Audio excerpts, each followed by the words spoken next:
Dans cette saison, on a beaucoup parlé de vendre à l'autre, de posture, d'émotion, d'écoute. Oui. Mais aujourd'hui, on va inverser le regard. Si la vente, finalement, ça commençait par soi-même, se vendre sans se survendre, sans jouer un rôle finalement, juste en étant pleinement aligné avec ce qu'on propose. Et finalement, se vendre, c'est d'abord se connaître. Et comment se vendre à travers ce qu'on est, ce qu'on croit, ce qu'on ose également, sans être arrogant et sans se perdre. Décor bien planté, Régis. Effectivement, vendre, c'est aussi se vendre. Globalement, je trouve que c'est même la notion la plus importante dans la vente. C'est quand on vend quelque chose, on l'a vu, que ce soit des idées, que ce soit un produit, un service, des opinions, un délai, peu importe, c'est une partie de soi qu'on vend. Et pour vendre correctement une partie de soi, ça démarre par la connaissance de soi. Donc il est important de se connaître, de se comprendre, d'avoir identifié ses croyances, parfois des croyances limitantes, parfois des croyances aidantes, et ce qui va permettre, quand on se connaît bien, de pouvoir être convaincu de ce qu'on vend. Et quand on est convaincu de ce qu'on vend, de pouvoir le transmettre à notre interlocuteur ou à notre interlocutrice. Et puis, il y a un autre moyen de transmettre qui fonctionne plutôt bien, qui est la dimension de transmettre son vécu. Lorsqu'on est en contact d'un client, d'un prospect, c'est de pouvoir faire transparaître, faire transpirer même notre vécu, notre histoire, peut-être à des moments pouvoir lui raconter des anecdotes, raconter une expérience, pouvoir vraiment mettre en lumière. Mais cette partie-là, bien évidemment, n'arrive qu'à partir du moment où on a écouté, cerné le besoin et qu'on va être dans la proposition de la solution. Mais peut-être qu'avant justement de proposer la solution, ce qui peut être intéressant, c'est de lui raconter une petite histoire, ce qu'on va appeler le storytelling, vraiment de raconter une histoire qu'on a vécue, qui sent l'authenticité, qui sent la sincérité, et de pouvoir derrière embrayer sur une présentation produit. Et puis, ça va permettre aussi de créer du lien, parce qu'il va pouvoir s'imaginer, lui, dans cette histoire, pouvoir s'imaginer en tant qu'utilisateur. Et ce que je compléterai également sur cette dimension de vendre, c'est aussi se vendre. Ce qui va être important, qu'on soit commercial ou je sais pas, qu'on soit solopreneur, c'est d'arrêter de se comparer. On a tous cette tendance-là. J'ai moi-même tendance à me comparer à autrui, tu as tendance à te comparer à autrui. Demain, je ne sais pas, quelqu'un qui se lancerait dans un métier de décoratrice d'intérieur, qui va voir que sur LinkedIn, un tel ou un tel publie depuis 5 ans, qu'elle a X vues, X commentaires, et qu'elle a l'impression de faire aussi bien, mais qu'elle n'en est pas encore à ce niveau-là. Vraiment, ce à quoi je veux encourager, c'est d'arrêter de se comparer. Comme au sein d'une équipe de vente, il n'est pas utile de se comparer aux autres. On peut s'étalonner. Tu vois, essayer de se dire, ok, bon, lui, il en est là, mais essayer de comprendre qu'est-ce qui fait que lui, il en est là et que moi, j'en suis pas là. Mais chacun a ses ressources, chacun a ses capacités, chacun a son histoire, chacun a son vécu. Et se comparer, ça peut être un frein. Il faut plutôt, dans ces moments-là, aller sur la connaissance de soi et de se dire, ok, très bien, j'ai des ressources, j'ai des capacités, j'ai des compétences, j'ai des aptitudes, j'ai un vécu. Comment est-ce que je fais pour le transposer? Comment est-ce que je fais pour montrer la meilleure partie de moi à mon interlocuteur? Parce que ce qu'on a dit, c'est que notre interlocuteur, c'est nous qui l'achète. Et le client, qu'est-ce qu'il a envie d'acheter? Il a envie d'acheter le meilleur pour lui. Et qu'est-ce qu'il mérite? Il mérite le meilleur pour lui. Donc ce qu'on a à vendre, c'est la meilleure partie de nous-mêmes. Et donc, en se découvrant, on peut derrière lui apporter cette meilleure partie de nous-mêmes. Et elle va se dégager par de la confiance, par le fait d'être serein, par de la compétence, et non pas par de l'arrogance ou de l'incompétence. On ne doit pas avoir de prétention, on ne doit pas avoir d'arrogance, on n'a pas besoin d'en faire trop quand on se connaît bien, qu'on est sûr de soi, de ce qu'on vend. On n'a pas besoin d'en rajouter, on n'a pas besoin d'en faire des caisses. Et finalement, se vendre, c'est clarifier ce que l'on offre, finalement. Ouais. Alors, comment transformer son expertise en proposition claire et singulière, finalement? Là, cette question, je l'orienterais dans le cadre où plutôt on se met à son compte. Quelqu'un qui voudrait, après quelques années, ou même très rapidement après ses études, qui aurait envie d'entreprendre, eh bien ça passe effectivement par cette connaissance de soi, par l'identification des différentes compétences qu'on peut avoir, et puis aussi de ce qui nous plaît et de ce qui fait sens pour nous. On n'est pas obligé, si on a été pendant 5 ans consultant en recrutement, et qu'on veut demain se mettre à son compte, devenir consultant en recrutement. On n'est pas obligé, si on a été directeur de magasin de sport, de redevenir directeur de magasin de sport. On peut devenir coach, on peut devenir hypnothérapeute, on peut devenir formateur, on peut aller ouvrir une ferme pédagogique, peu importe. Dans tous les cas, ce qu'il faut, c'est bien savoir qui on est, savoir ce qu'on a envie de faire, et d'essayer de trouver notre mission de vie. Quel est le sens à tout ça? D'identifier ses valeurs, d'identifier ses croyances, et puis à partir de là, c'est quand même plus simple effectivement pour le directeur de magasin qui va ouvrir un autre magasin. Les banques aussi également le suivront, il pourra entreprendre là-dessus. Euh, Maintenant, pour quelqu'un qui est dans un autre domaine d'activité, il va falloir qu'il passe par cette dimension formation, qu'il acquiert de la compétence, et derrière, dans tous les cas, son parcours d'avant, si je prends le cas du directeur de magasin qui demain monte une ferme pédagogique, son sens de l'accueil client, sa manière de gérer les stocks, sa manière de faire les inventaires, son habileté avec les outils informatiques, va très certainement lui être utile dans son expérience de ferme pédagogique, parce que nos compétences sont transposables partout. Mais le plus important, une fois qu'on se connaît bien et qu'on a déterminé ce qu'on avait envie de faire, qu'on a déterminé son rêve, et attention, la différence entre un rêve et un objectif, c'est qu'il y a une date. Oui.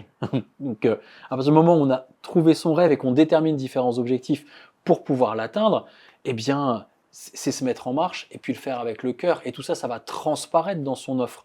Si je me prends comme exemple, moi j'ai été dans la vente, j'ai managé des équipes pendant plusieurs années. Au moment où j'ai voulu me mettre à mon compte, ce qui importait pour moi, c'est de faire quelque chose qui a du sens en alliant mes compétences.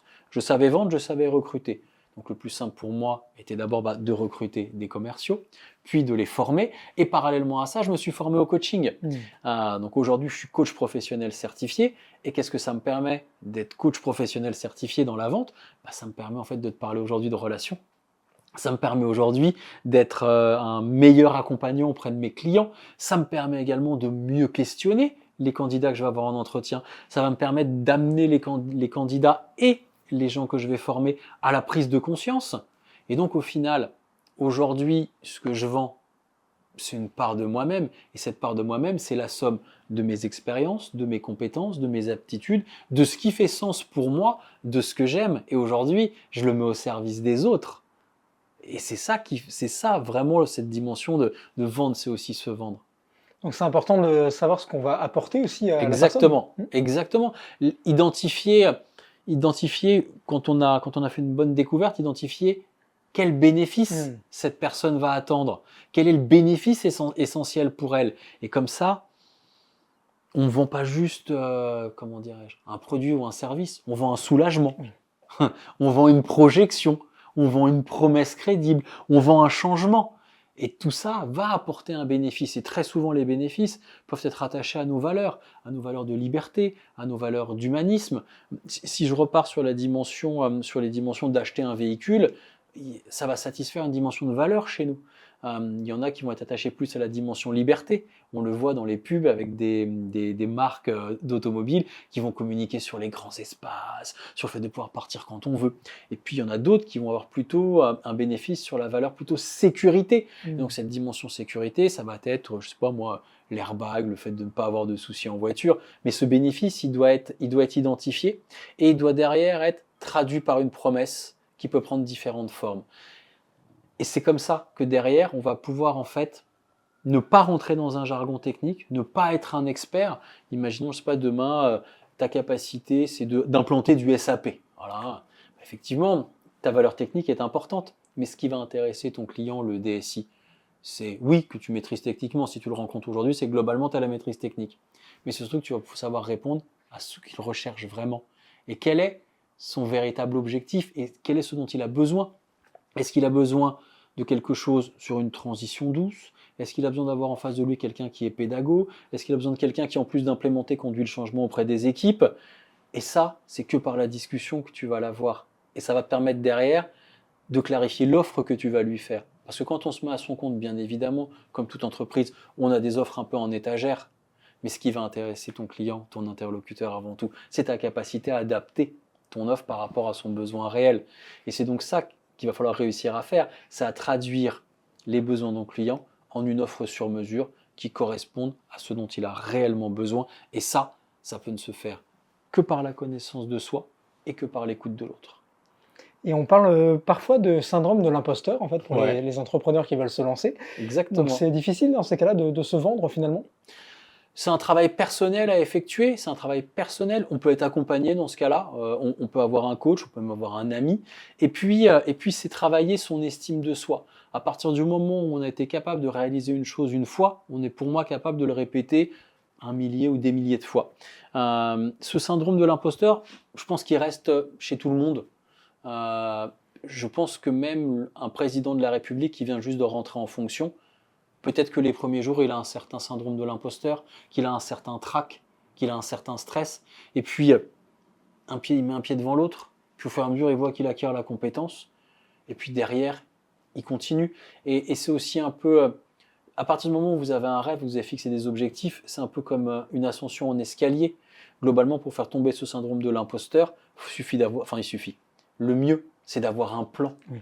Et à partir du moment où on voit un plan, qu'on a atteint un premier objectif, puis un deuxième objectif, puis un troisième objectif, et ben on se rend compte du chemin qu'on a parcouru.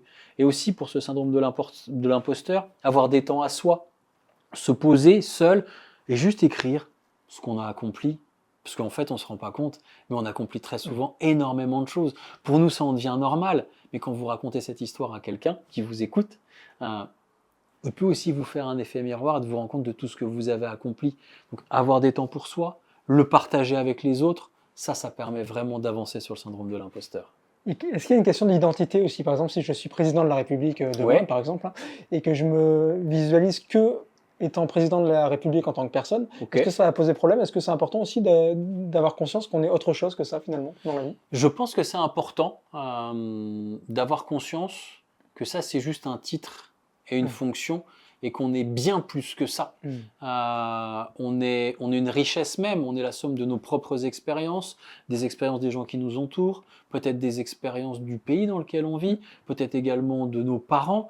Jung disait ça, mieux vaut être complet que parfait. Et je pense qu'on soit président de la République ou juste un commercial, essayer de se connaître dans son intégralité, dans sa complétude, c'est ça qui va permettre d'avancer. Et c'est là où, en fait, où sera toute la complexité de l'identité. Le président de la République, c'est un costume. Le commercial, c'est un costume. On le disait bien d'ailleurs pour les commerciaux. Oui. Il faut mettre son costume.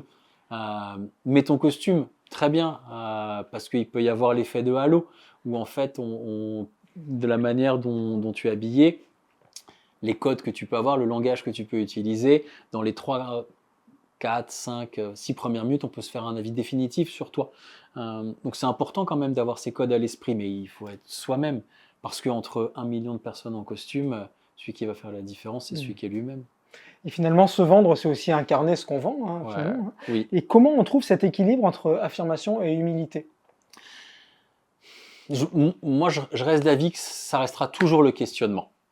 C'est-à-dire qu'à partir du moment où j'aurais bien questionné la personne, que j'aurais bien reformulé, que j'aurais compris ce dont elle a besoin et qu'elle me l'aura confirmé, à partir de là, ce que je vais pouvoir lui expliquer, lui transmettre, va faire en sorte que je vais le dire avec de l'humilité et que j'aurai pas ce niveau d'arrogance. Tu vois, ça me rappelle une expérience, il y a peut-être 1 an de cela, avec ma femme, on a voulu acheter un poêle. Bon, moi, en bon commercial, j'ai reçu les 4 acteurs. Et j'ai fait affaire qu'avec un seul, et c'est ni une question de prix, ni une question de modèle.